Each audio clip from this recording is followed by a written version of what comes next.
Something that I feel is super rare to see is when a LEGO theme has a great balance of sets based on size. Power Miners always had sets that excelled in every class of piece count.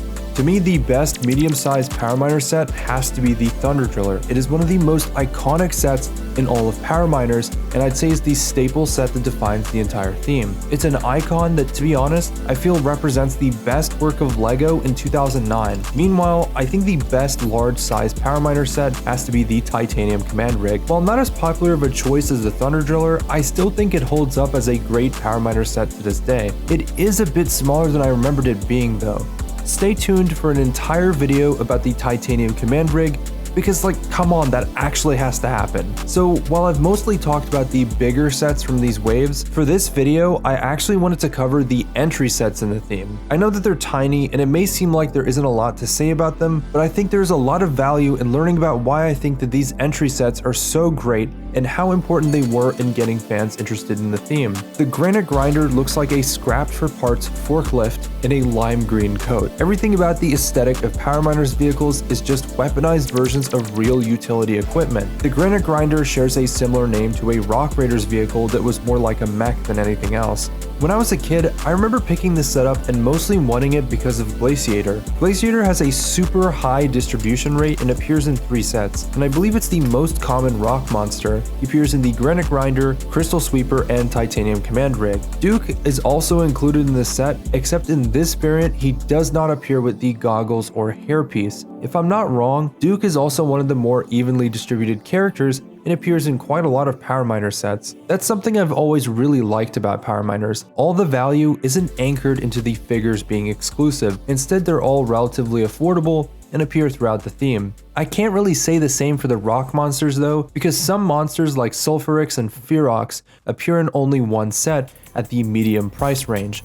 So naturally, over time, they've gotten a bit harder to find than the rest of them. If there's one thing I could really appreciate about Power Miners, it's that it's one of the more stylistically consistent themes out there, at least in the first 2 waves. Moving on to the Stone Chopper, it is the smallest set in this list, but it seems to have the biggest lore implications. So the Power Miners universe has explained that the whole idea is that rock monsters were the source of the earthquakes, and that they consume these crystals to supercharge themselves and become a bigger threat to the Power Miners. So naturally, the main objective is to collect all the crystals and keep them away from the rock monsters. What's made me wonder though is if these crystals could have been used to power the vehicles, since they are a source of energy for the rock monsters. Well, in the Stone Chopper, it looks like the vehicle is powered by a shard from the crystal that Meltrox is holding. So that might actually solve my question about how the crystals work in the Power Miners universe. Another thing to note is that this is Vehicle 1, so it looks like it was one of the first vehicles that the mining team outfitted to work underground. One thing I wish they did though was come up with a name for the Power Miner included in this set. Pretty much every Power Miners character is named, but this one is just listed as a beard stubble guy. Someone on the Power Miner subreddit suggested giving him a community appointed name. I've been thinking about ways to rewrite and fix some of the lore, mostly just minor changes that keeps the theme more consistent with other storytelling themes like Ninjago. The Stone Chopper is still one of my favorite sets to this day because it was only $6 when it first came out. In some ways, I wish LEGO would do more of these smaller style sets without marking them as a 6+ experience. Like the box art actually says ages 6 to 12, but it's made up of regular system pieces that are included in other Power Miner sets. Most 6+ sets these days have the assembly completed from the bottom up, and just a few basic bricks need to be put into place. There's some Technic pieces in the Stone Chopper, and the entire thing is built up from regular pieces. Nothing special included, which in a way I think adds to the charm of the set. The Mine Mech is one of the first vehicles we see in the Power Miners mini-movie.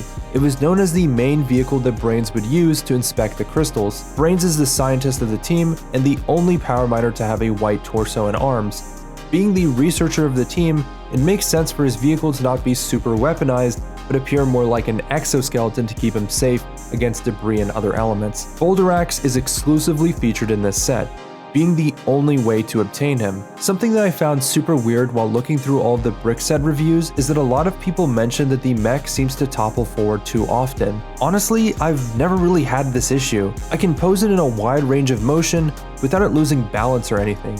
It could just be the placement of the feet really. One thing I found fun about the mech is being able to hold the rock monsters and crystals in the claw.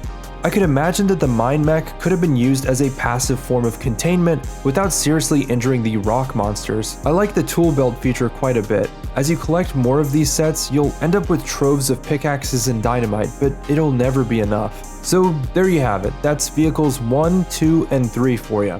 I'd argue that these are the most important sets because it gets people interested in the theme before spending a little too much on the bigger and more rare sets from the series. If you end up liking any of these sets, I'd say give it a go ahead on trying to pursue the rest of the series if you can.